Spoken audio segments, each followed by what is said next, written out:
Welcome back to Crafty Wives channel. On today's video, we are making zucchini lasagna. It's a no meat, no pasta lasagna. These are the ingredients. I'm using 11 Roma tomatoes, 1 onion, 1 whole garlic clove head, fresh herbs. I'm using this herbal blend from Aldi Market. You'll need fresh Parmesan cheese, shredded or you can shred it yourself, baby spinach, or any greens you'd like, fresh mozzarella cheese, mushrooms. I'm using these sliced white mushrooms already that are pre-cut, and 2 large zucchinis, or if they are smaller, you will need more. The first thing you'll need to do is slice the ends of your zucchinis and slice them through a hand mandolin to get thinly slices, or you can use a peeling device, but this is how thin you'll need your zucchinis. If your zucchinis were small, you'll need to utilize 1 more extra zucchini. The next step will be to preheat your oven at 375, add some oil to a baking pan, and bake your zucchinis for 10 minutes. We'll stiffen up our zucchinis. Now I'm going to slice my tomatoes in halves. I will be squeezing the pulp out of the tomatoes. I am using disposable nitrile gloves, food safe, and I'm going to squeeze each one and only use the pulp of the tomato, not the skins. As I'm squeezing, I'm like, I should have got a bigger bowl, but it's okay. It works. Over a hot pot, I have my stove on medium heat. I'm going to cook the tomato pulp until all the juices come out of the pulp for about 10 minutes. Then you can grab any masher and mash up the tomatoes to get a puree consistency. I added a little bit of pink salt, and I'm adding some Parmesan roasted garlic and cheese. And I bought this herbs and spices from Aldi, and it's basically a shaker that has a lot of different types of blends. This, I'm adding some Tuscany blend, and it's a mix of sun-dried tomato and basil. Now I'm going to mix this up and get the spices and herbs mixed well in with the tomato. Make sure to taste it to see if it tastes right. Mine tasted perfect. Now I'm just going to add in 1 whole can of tomato puree. For this recipe, I'll be using 1 whole white onion and 1 whole garlic clove head. I'll be roughly chopping my onion and my garlic cloves as well. In my home, we really love lasagna, but we usually do it with the meat and the pasta, so I really wanted to recreate a vegetarian style lasagna without all the extra carbs and really try to promote a healthy dish that can be recreated and be healthy for you as well. I've washed my spinach and I'm going to cook it on medium heat with a little bit of olive oil for about 4 minutes until they get soft. Then I'm going to add in my mushrooms.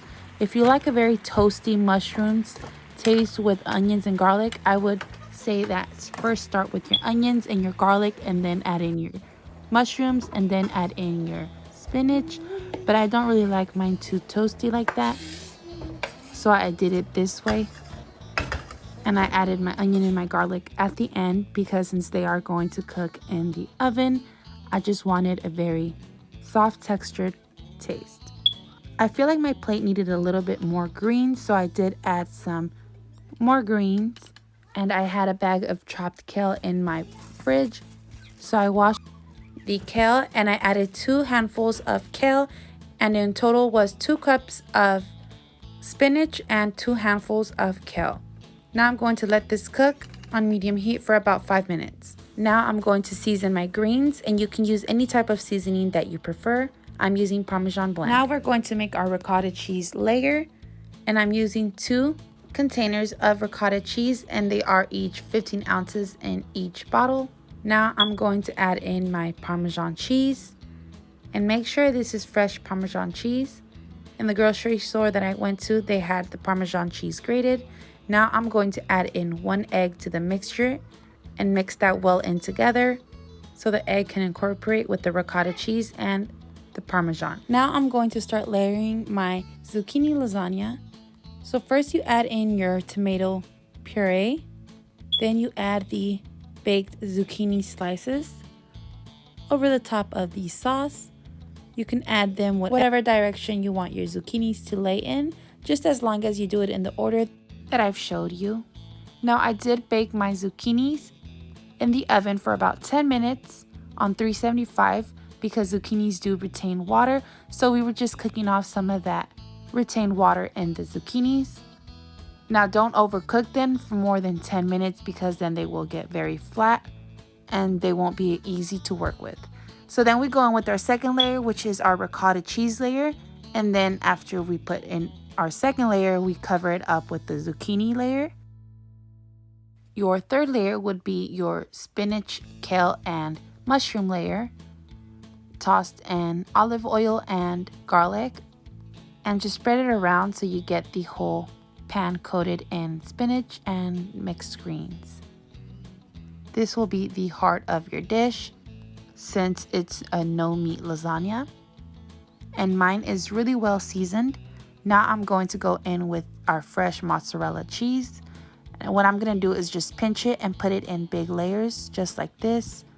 Since mozzarella is very creamy and easily melted, so I try to distribute the mozzarella cheese evenly in every part of my dish. And then I go in with my homemade lasagna sauce, which is tomato puree and fresh pulled tomato. And after that last layer, I just put in some more squash at the top, and then I add in my last layer of sauce over the top of my zucchinis, which is my last layer. I make sure to evenly coat the zucchinis with the sauce, and I go in with fresh shredded mozzarella cheese that I shredded with my utensils. At this time, make sure you have your oven preheating at 375 degrees. We're going to bake this in the oven for 45 minutes. It's now been 45 minutes and my zucchini lasagna is ready and it smells so good. One tip that I will give you guys, since this lasagna was pure veggies and cheese and sauce, make sure that you strain all your greens. So once they are done cooking, make sure you press them through a strainer so you can get rid of that retained water. A lot of liquid in your lasagna when it's done cooking. But this recipe is definitely approved by my family. It tastes so good and it tastes like the real deal, even without the pasta and the meat. So if you are in a vegetarian diet, this is the lasagna you would want to eat. Hope you guys enjoyed this recipe. Please make sure to subscribe to my channel for more videos.